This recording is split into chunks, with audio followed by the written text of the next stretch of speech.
So now we want to be looking at subscripting. So the dplyr package would define subscripting in two ways. We first have filter and select.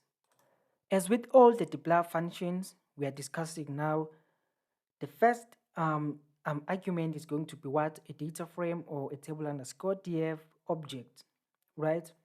So we specify that so that we can be able to reference variables directly in subsequent arguments without having to use such things like $sign or square bracket, right?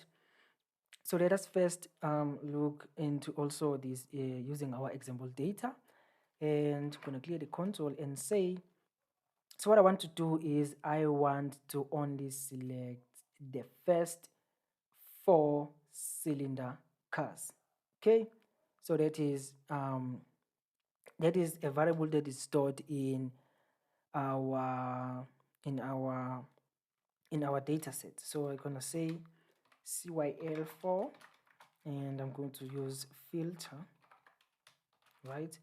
And then we pass car and data, right? And say return to me when this equals 4.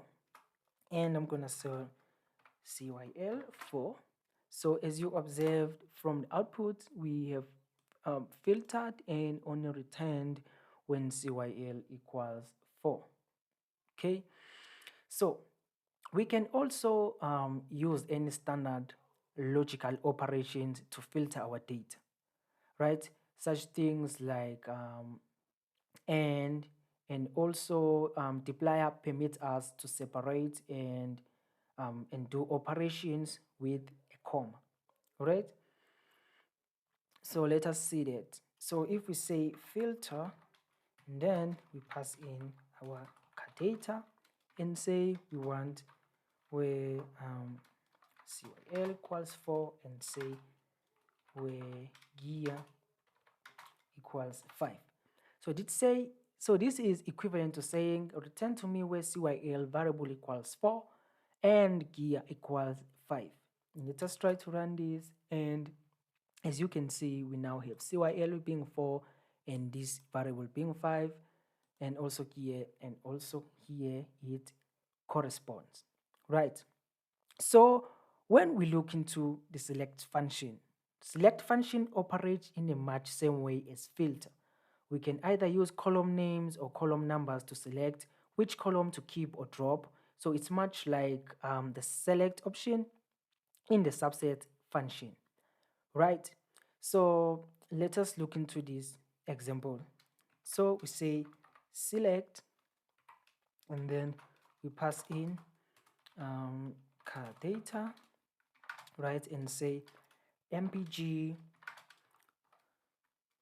t, and then these variables that exist in our data, right? And if we run this, you can observe that we will have only returned just these specified columns.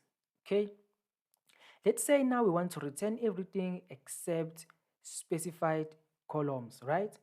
Except certain columns. So what we're going to do is we're going to use select, and we are going to simply just add a negative sign, or right, and then we list those columns that we don't want to return. And if we run this, we observed that the new data contains all the columns except for the ones that has a negative sign when we are using select. So this is how you can basically subscript using dplyr when it comes to filter or select function.